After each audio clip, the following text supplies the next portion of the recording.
What's good, grind schoolers? It's your boy Rob, and today we back in the shop. So today what we got going down is we finally are able to attack something that I've been trying to attack for quite some time, you know what I'm saying? So we're gonna hop on this Impala. I'm tired of the car, getting all dusty, whatever. I'm ready to knock out what I need to knock out, get it done, get it on the road. I'm not gonna stall, I'm not gonna talk a lot because I don't know how long it's gonna take me. It shouldn't take me too long, but you know what I'm saying? We're gonna go ahead and get started. Before we get into the video, hit that like button, hit that subscribe button, hit that bell notification so you get notifications every single time we drop another video. Like I said, I hope it doesn't take me that long, but we are going to just jump right in and get done with what we need to get done. I'll spin this camera around, obviously by the title and the thumbnail. I'm sure you obviously know what it is, but yeah, man. It's been a long time coming. It's the last piece of the puzzle to complete the front end of the car before I can get the alignment done and everything that I need done to the car. But I'm gonna go ahead and lift the car up, get this wheel off, and attack what needs to be attacked. Hopefully we get both sides done. I was gonna spray everything underneath, but I don't really feel like I have a lot of time for that. The sun is probably about to go down in the next couple of hours. So yeah, let me go ahead and spin this camera around. I'll show you what I got, and we'll just jump right in. Let's go. All right, y'all. So as you can see, we got the uppers and the lowers, you know what I'm saying? Finally, it's been a long time coming, but this will complete the whole suspension package for the Impala. So right now it has upper and lowers, you know what I'm saying, for my new subscribers that, you know what I'm saying, like haven't been here the whole time rocking with me. We got upper and lowers in the back, extended control arms in the back. We got coilovers in the back, coilovers in the front, front and rear sway bars. And the last piece of the puzzle was these two things right here, the upper and lower control arms. Now I didn't do this car the same way I did the Elko. Like the Elko, I ordered the QA1 suspension package all together. So I got all the parts together, you know what I'm saying? With the Impala, I kind of pieced it up. So I had the upper and lower control arms in the back because my goal was to just push the rear wheel back. I wasn't really sure if I was gonna do coilover suspension on this car because these cars ride pretty good as is right now. But I ended up lowering the car and it didn't really ride the best with it lowered. It was rubbing, doing all kind of stuff. So I decided to go ahead and just do full coilover suspension and all that kind of stuff. But in doing that, you know, like I busted the top ball joints because obviously I had to get the springs out and do all that kind of stuff. Busted the top ball joints, and instead of doing the ball joints, I decided to just go with the upper and lower control arms because I didn't want to go in here, do all the work, to you know, get the ball joints in there, because with these they got those rivets, you got to cut them out, do all kind of stuff, press them in, all that kind of stuff. I didn't want to have to do all that work just to replace the control arms. Like, it didn't make any sense because these come with the ball joints installed. So all you gotta do, boom, do the bolts for the back, hook it up to the shock, and then on the top there's two bolts that go through. You take those off, boom, hook everything up to the spindle, you're good to go. So like I said, I didn't want to do too much just to go back in and change it with new control arms. I just wanted to wait. Unfortunately, that hindered my ability to drive the Impala, you know what I'm saying? So it's been sitting here, and as you can see, there's a ton of dust on this thing, you know what I'm saying? Same thing with the Elko too, but this has been a long time coming. When I took the car to get the alignment, the guy said that, you know, they didn't do it because the ball joints needed to be replaced. They quoted me $600. I'm not gonna spend $600. That's like half the price of what this is. So I'm like, that doesn't make any sense when I want to replace it anyway. And then also too, like I said, I didn't want to go through the whole work. I almost did, but I just was like, nah, that's just too much to do when we're just gonna replace it. So anyways, I thugged it out. I waited a little bit, finally got them, and now we're about to install them. Like I said, I hope that the sun doesn't turn on me. It gets cold real quick. I hope that doesn't take place, but we're gonna see what happens. So anyways, Let me jack up the car. Let me go ahead and see what my plan of attack is. Of course, I'm gonna just do one side at a time, I guess. I'm gonna see what my plan of attack is, and then I'm not really gonna film too much of, you know, putting the control arms on and stuff like that. We'll just talk about it for a little bit because I've already done that with this car. And I'm sure there's a million videos of people putting QA1 suspensions on their car. So it is what it is, man. We're just gonna try to get through it. It's already like 4:30, you know what I'm saying? And there's a lot less daylight than there is daylight coming up. So let me go ahead, jack the car up, and get ready to get this wheel off. So let's get to it. All right, y'all. So we got the top one disconnected. Now, I will say I'm excited to have started on this side because this is by far the most difficult side from what I can see. As long as those bolts down there come out pretty easy, they should, because, you know, I'm gonna just use my impact and hopefully it comes right up out of there. But because of all this stuff is in the way, you got to get access from basically the top of it, you know what I'm saying? But all of that stuff is all in the way, man. Everything on this side is not too bad. You can see the where's it at? Yeah, you can see the, it's kind of hard to see, but where my finger is, I got a black glove on, so whatever. But anyways, right below that shaft, you can see it now where I'm pointing right there. That's one, and then the other one is right here. So this side ain't gonna be too bad. The bottom shouldn't hopefully be too bad. I'm gonna put this control arm on, and then I'm gonna put the wheel back on. I'm gonna drop the car back down, and then I'm gonna loosen up the sway bar on both sides, just for safety. As you guys know, you know what I'm saying? When I lowered the car on the lowering springs, the sway bar pinched my finger in between the control arm and the ratchet that had the extension on it. Don't want that to happen again because of how the car's leaning, I guess, you know what I'm saying? I don't need it to snap back and do some crazy stuff. So I'm real paranoid about the sway bar now. When the car's on the ground, there's no tension on it. So, you know what I'm saying? You could unloosen it, take it off, whatever, be good. So now we got this one out. I'll go ahead and take this joint out. Oh, I can do it with one hand. Should be able to. Maybe not, man.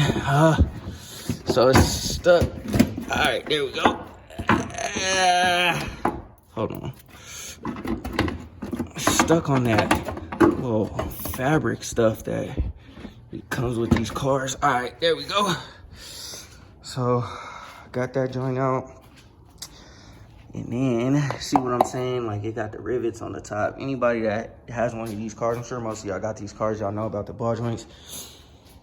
But I was gonna go ahead and clean all this up and paint it and do all that kind of stuff, but I'll wait until a different day to do that. I'll do it separately.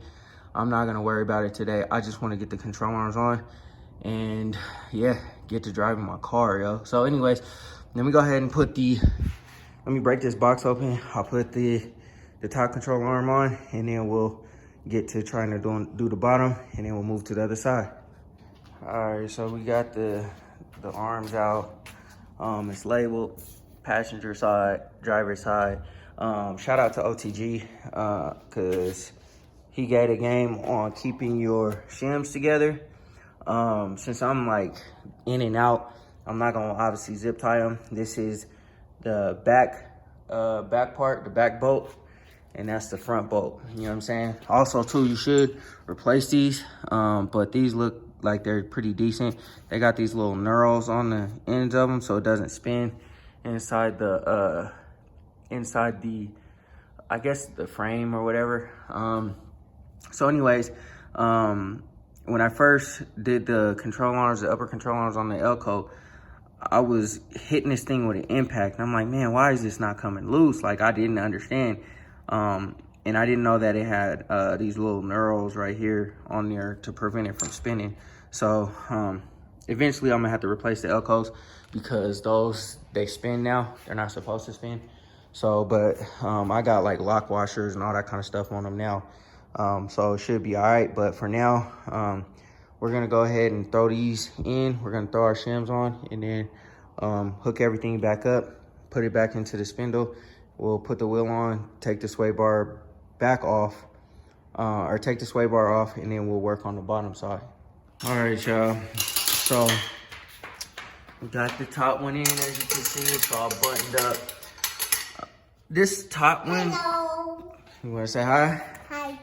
And my little helper, she over here fixing her bike, grabbing tools and stuff for me. But anyways, this top one here, man, on this passenger side, took a whole lot longer than I anticipated. I mean, this job theoretically probably should take like an hour.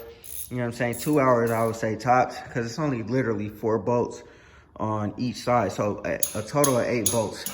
I guess, you know what I'm saying, if you add the cotter pin or the capsule nut on the ball joints, you know what I'm saying, it would be, you know what I'm saying, 12 bolts.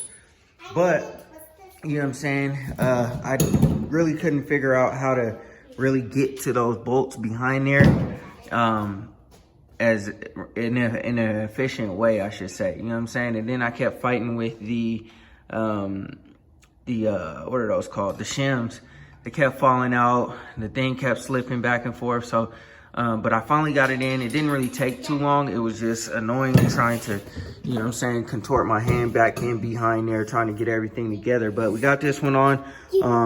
You know what I'm saying? Unfortunately, I took Dash his grease gun back. So Dash, you know what I'm saying? When you see this, bro, I'm gonna need the grease gun again. I definitely appreciate you. And then also, I gotta do the bottom now. Like I said, I'm gonna go ahead and put the wheel back on just so I can get this sway bar unloosened up, and then I'll lift the car back up. Now, do I need to do that? Probably not. And I'll loosen it up on both sides so I don't have to do this again. But like I said, I'm hella paranoid. You know what I mean? But that looks so much better than, you know what I'm saying, this right here. Now you could paint this and make it look all good, but I would have to change these bushings in here because they're all hard and stuff like that. You know what I'm saying? It's just best to either replace the control arm because they're not that expensive, you know what I'm saying, or go with the tubulars. So, like I said, we're moving along. I got this side, and then I'm gonna just go ahead and take care of all the rest of them and knock it out. I might not get to it tonight, you know what I'm saying? As you can see, the sun done went down because it's been a long day already, and I kind of don't really feel like it, but I'll probably come back out here early tomorrow morning and knock it out and then just keep it moving. So anyways, let me go ahead and put the wheel on. My little helper is gonna help me put the wheel on, and then yeah, I think I'm gonna wrap up for now.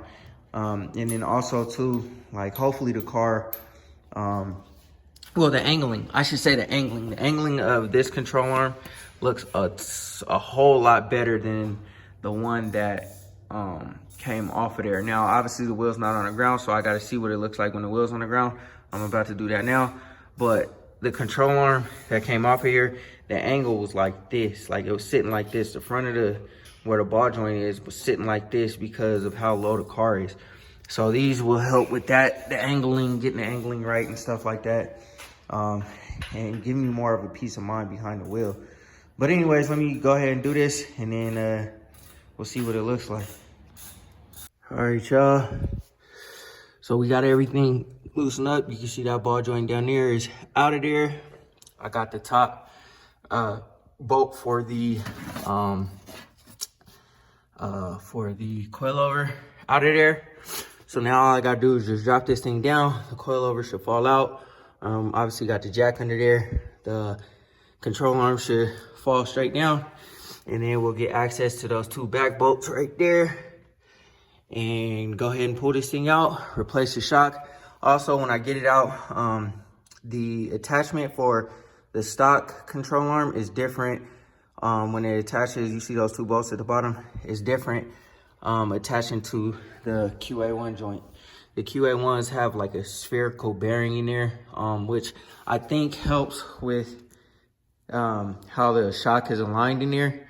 You know what I'm saying? It gives it like a little bit more flexibility, so it goes up and down, I believe, as opposed to that one is kind of just stationary. So anyways, let me go ahead and drop this down. Control arm should fall straight down, and then I'll be able to get those 2 bolts. I'll take this shock out of there too. All right, y'all, got that control arm out of there. So here's the spherical bearings that I was talking about. So pretty much what you gotta do is you gotta cut this rubber piece off out of this coilover right here, this little rubber piece.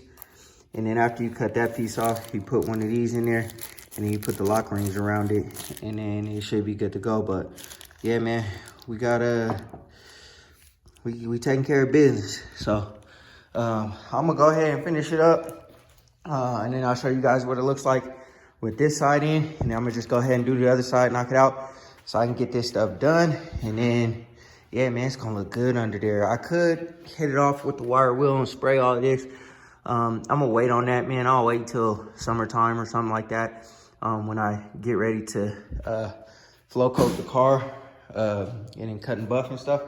But as for right now, I'm just trying to get these things on, man, so I could, you know what I mean, do my thing. So anyways, let me go ahead and get this coilover out of here, throw these bearings in there, and then put the control arm back in there, cinch everything up, and move to the other side. All right, y'all, so there you have it. The Impala is back on all 4s. I did the other side. I think I might decide to take it for a little bit of a drive. It all depends. It really sucked having to readjust the coilovers, because in order to get the coilover in there, you gotta bring basically the spring inside the coilover pretty much all the way down and have the little top of the spring or shock go through the hole at the top in order to put it on or whatever. So that kind of sucks, because now it's out of adjustment as far as the coilovers go. This one's no longer touching the bump stop on this side. That side, I think I gotta go a little bit further in raising it, which I'll probably do a different date. Yeah, man, but they look good under there, man. I don't know if y'all could see. Full QA1, you know what I mean? So yeah, like I said, I went ahead and took care of this side, you know what I'm saying, off camera, because it doesn't make sense, obviously, to go through both sides or whatever. But you can see, you know what I mean? Everything up under there, brand new. So everything under, or for the suspension, is brand new. Everything for the suspension is handled, done. We got QA1 sway bars. I said this before, QA1 sway bars, upper and lower control arms, coilovers, the whole 9. Pretty much upgraded drilling slotted brakes. When we decide whether we're gonna keep this motor or not keep this motor, whatever, we'll probably upgrade the brake calipers. Right now, we just got a little bit better brakes. But that's pretty much it, man. Yeah, there's really nothing to it. I'm not really going to drive the car. I'm gonna drive the car for like a shakedown just to see what's good with it, but I gotta probably go get some gas. I don't know how much gas is in here. And then also too, I gotta basically check to see if it's leaking. So I might pull it out on the driveway or whatever. I don't know, maybe at a later date. I might wash the car. So stay tuned for all that, man, because the car hasn't been out of the garage for about a couple of months, but you can see all this dust building up. So I think I'm gonna wash the car and pull it out, wash the car, and yeah, man. But you know, now you guys don't have to keep hearing me say tubular, tubular, tubular. We got them on there, so we're good to go. Now I can take the car, get alignment, and we'll be straight. All right, y'all, man, I hope y'all enjoyed. Like I said, man, it's been a long time coming to get those on there. I finally got them on there. I ran into a few hiccups, mainly with like trying to get the bottom control arm in the slots. I kind of figured out a way to do it after working on the passenger side for so long. Like I said, the passenger side was so much more difficult than the driver's side. But I picked up a few tips along the way from working on the passenger side that allowed me to get the driver's side done in a more efficient manner.